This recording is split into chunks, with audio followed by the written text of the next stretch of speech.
परंतु स्थिति आपके समक्ष है। वासुदेव कुटुंबकम एवं सर्वे भवन्तु सुखिनः विचारधारा वाला देश, जहां आज नक्सल समस्या ने गंभीर रूप धारण कर रखा है। प्रश्न उठता है, ये नक्सली है कौन?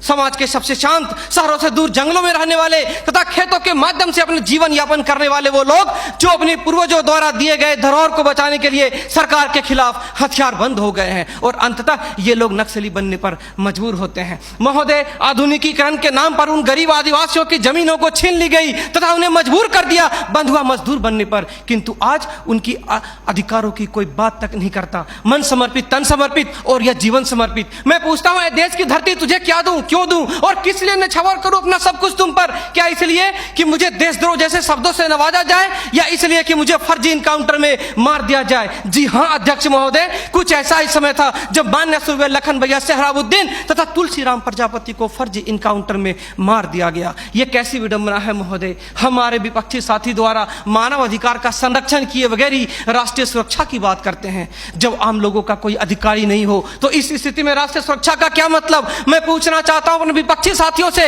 वे किस राष्ट्रीय सुरक्षा की बात करते हैं? पुलिस हिरासत में अत्याचार व मौत, उन्नाव केस, किसानों द्वारा आत्महत्या या बिहार के शेल्टर होम में हुई मासूम बच्चों के साथ दरिंदगी, क्या यह है राष्ट्रीय सुरक्षा?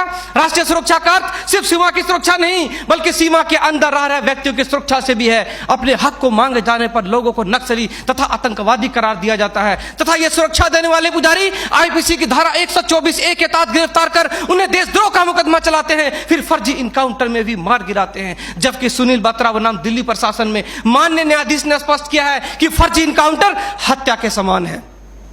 10 जुलाई 2004 को मनोरमा देवी के साथ दुष्कर्म और उसकी हत्या तथा पूर्वोत्तर राज्य की महिलाओं द्वारा हम सुरक्षा बलों के समक्ष निर्वस्त्र होकर विरोध प्रदर्शन करना इस बात का द्योतक है कि हम सुरक्षा बलों ने arms force special power act का दुरुपयोग कर नाजायज फायदा उठाया है, वहां के लोगों को जबरन गिरफ्तार कर उसे मानसिक एवं शारीरिक रूप से प्रताड़ित किया है तथा उनकी बहु बेटियों के साथ दरिंदगी कर मानवता को शर्मसार किया है। यह देश की सभ्य समाज एवं लोकतांत्रिक शासन प्रणाली पर प्रश्नवाचक चिन्ह है। सीआरपीसी की धारा 41, 42, 107, 151 के तहत बिना वारंट गिरफ्तार करने की शक्ति, सीआरपीसी की धारा 129, 130 मजमे को तितर बितर करने की शक्ति और जरूरत पड़ने पर गोली चलाने तक की शक्ति इन सुरक्षा बलों को दी गई है। और कितने अधिकार दिया जाए इन्हें? तो दे दो रोलेक्ट एक्ट जैसा अंधा कानून और ढूंढते रहो इतिहास के पन्नों पर स्वतंत्रता एवं समानता जैसी शब्दों को। महोदय, आज जरूरत है चिंतन की, मंथन की, जागरूकता की, लोगों में विश्वास जगाने की। आज जरूरत है सुपर 30 जैसे संस्थानों की, ताकि अपने पथ से भटके हुए बच्चों को उचित शिक्षा, भोजन इत्यादि का प्रबंध कराकर उसे विकास के सही मार्ग से जोड़ सके।